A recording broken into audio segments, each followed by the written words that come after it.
Hello, my name is Robert Croy. For my RPTM 390 risk analysis project, I am analyzing the potential risks of only having one AED located in the hub. The term risk management is to identify and evaluate possible financial and physical risks at a business. This can be done through proper training of staff, proper procedure, following appropriate laws, and providing proper environment free of unnecessary risk. The area I have chosen is the Hetzel Union Building, otherwise known as the Hub, on Penn State. The Hub has one automatic emergency defibrillator, or AED, for the entire building.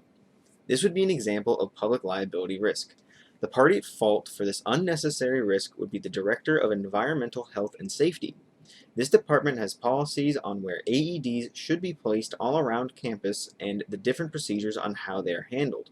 The criteria for a site to be high risk is a fitness facility used by high risk populations, such as personnel working with energized electrical circuits, elevated heat exposure, or in healthcare, or are at high risk site such as older populations.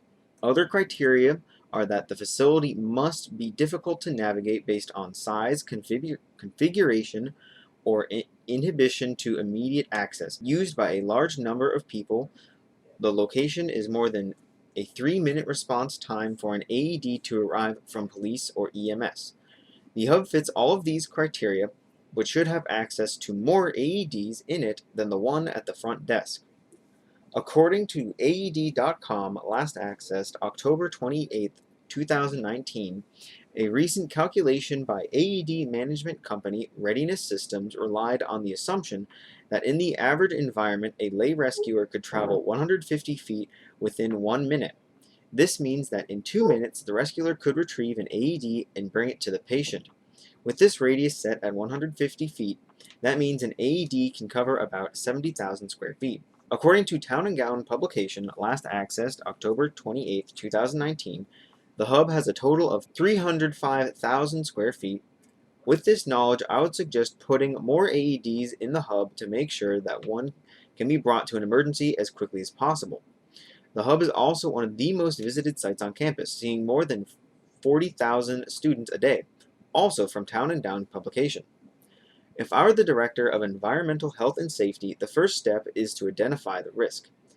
The risk is that an average person can travel 150 feet and retrieve an AED within 2 minutes. In an emergency situation, every second counts.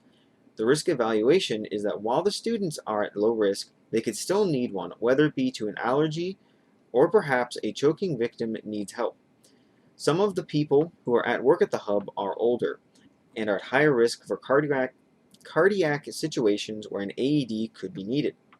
To treat this risk, there needs to be more AEDs in the hub. The risk implementation would be to identify different places around the hub where an AED could be placed in central locations where they are easily visible.